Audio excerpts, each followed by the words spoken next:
and welcome to a new bulletin of the week that was, TIOL's weekly news roundup. Here are some of our news highlights today.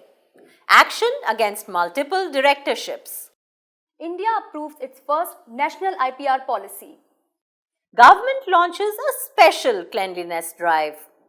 Can government offices go paperless? CENVAT credit is available on helicopter repair. But first, let's find out about the Amnesty scheme to be launched for domestic black money holders.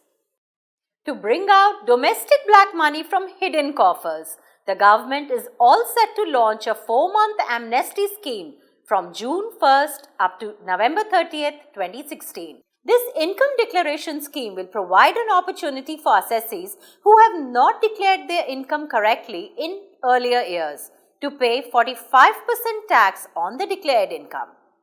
This scheme will apply to undisclosed income and investments in assets for which the current fair market value shall be deemed as the undisclosed income.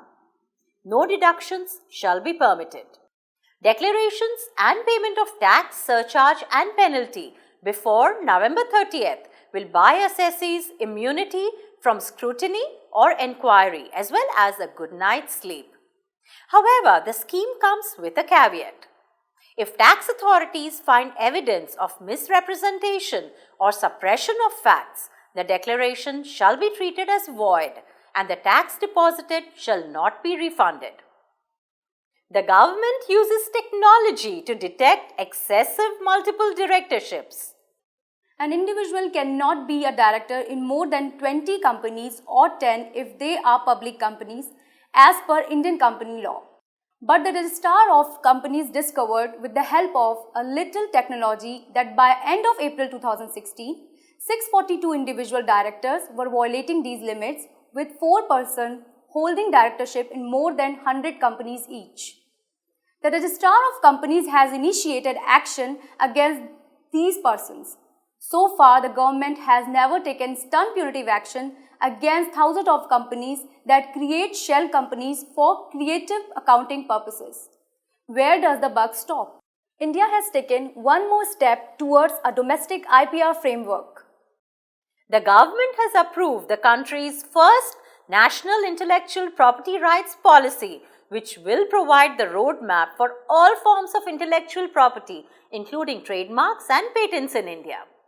This policy is expected to provide the legal framework to balance the interest of rights owners and the larger public interest, besides providing the mechanisms for administration, enforcement and combating IPR infringements. The DIPP shall become the single nodal department to streamline IPR-related laws. It shall coordinate, regulate and oversee the implementation and future development of IPRs in India.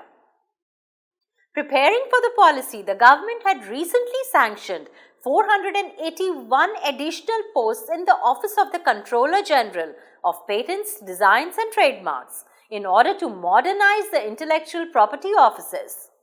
While the policy is expected to foster innovation, tap into our rich base of traditional knowledge and commercialize patents and copyrights, it lacks specific details and seems to be more a measure to soothe India's trade partners, especially the USA. Patents are assets too.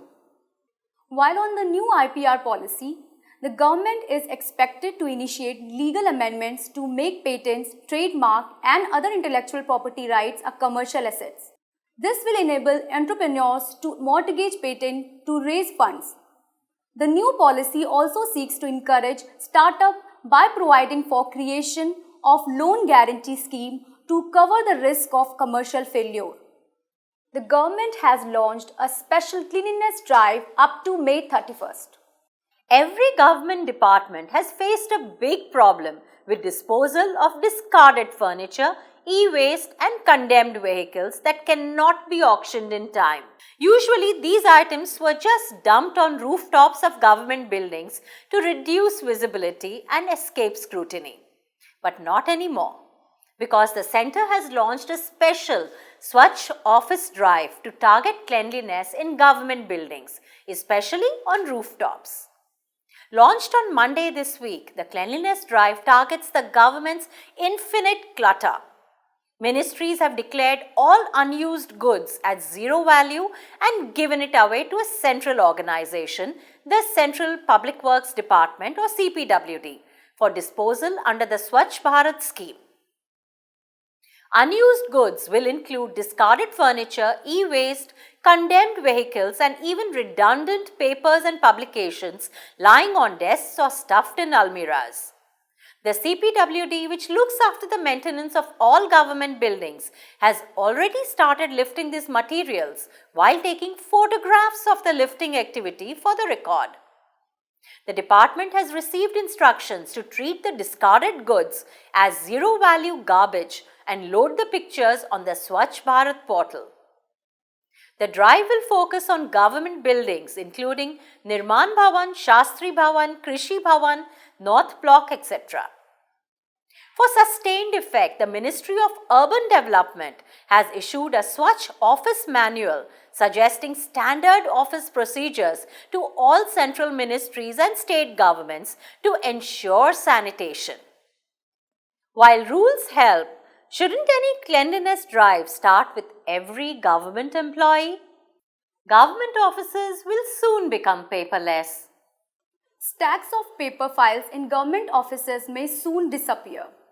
The Prime Minister's office has taken the initiative towards making all central government departments paperless to improve ease of governance and expedite the administration process. Mr. Jiten Singh, Minister of State in Prime Minister's office, has written to all ministers to urgently make the shift to a paperless mode of functioning. Officers key in successful implementation of this initiative may also be rewarded. A company can avail CENVAT credit on helicopter maintenance. A company was denied CENVAT credit on maintenance and repair of helicopter which was used for the transportation of the company chairman and directors because it was used by other companies too and not exclusively by the assessee company. The assessee had raised invoices on other companies for the use of the helicopter and service tax had also been collected under the category of business auxiliary service.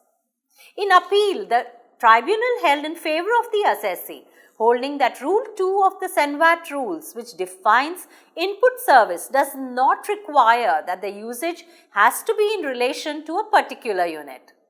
The definition of input service during the relevant period was very wide and therefore the denial of credit was incorrect and unsustainable. Compact has quashed another penalty order of the CCI.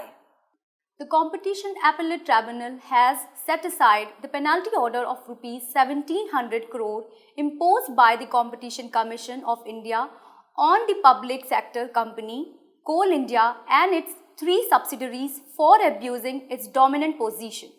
The Commission had held these companies guilty of misusing their monopoly to supply poor quality non-coking coal and fixing prices through unfair fuel supply contracts. Coal India challenged this order on procedural issues, contending that the Commission had violated the principles of natural justice because all members who were present in the final hearing were not present during the oral hearings. The Compact accepted the contention and held that in view of several Supreme Court judgments, principles of natural justice were violated. Compact has pulled up the CCI for the second time on procedural grounds. The repeated questioning of CCI orders is a clear signal that this commission needs to raise its bar of functioning. Many Indian cars have failed the crash test. Global NCAP or New Car Assessment Program, a UK-based independent body that conducts crash tests on cars around the world, found base variants of 5 Indian cars scoring a 0 on safety tests for 2016.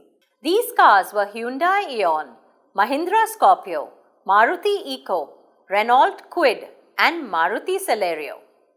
In the last couple of years, Tata Nano, Maruti Alto 800, Hyundai i10, Ford Figo, Datsun Go and Maruti Swift 2 did not clear these tests.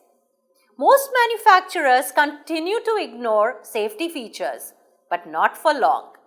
The Indian government now requires all fresh car launches to be fitted with dual airbags from October 2017, while new cars of existing brands will comply from October 2019 onwards. It's time now for some news tidbits from India and around the world.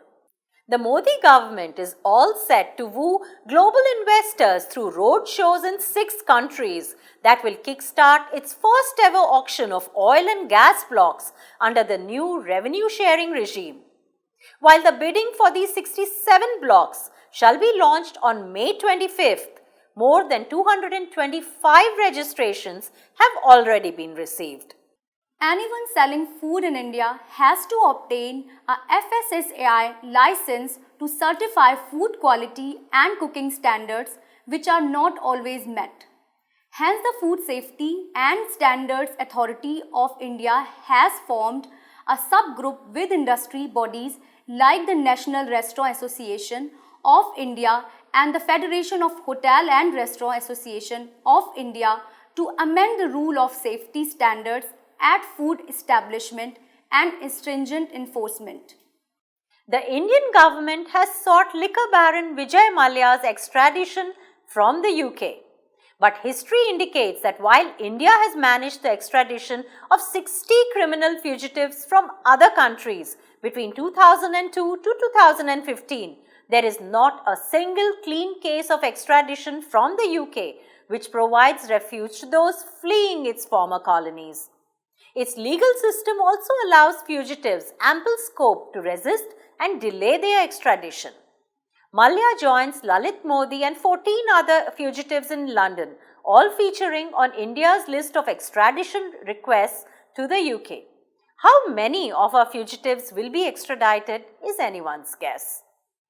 Even as the big question looms over Mr. Raghuram Rajan's second term as RBI governor, 90% of CEOs in 43 top companies are in favor.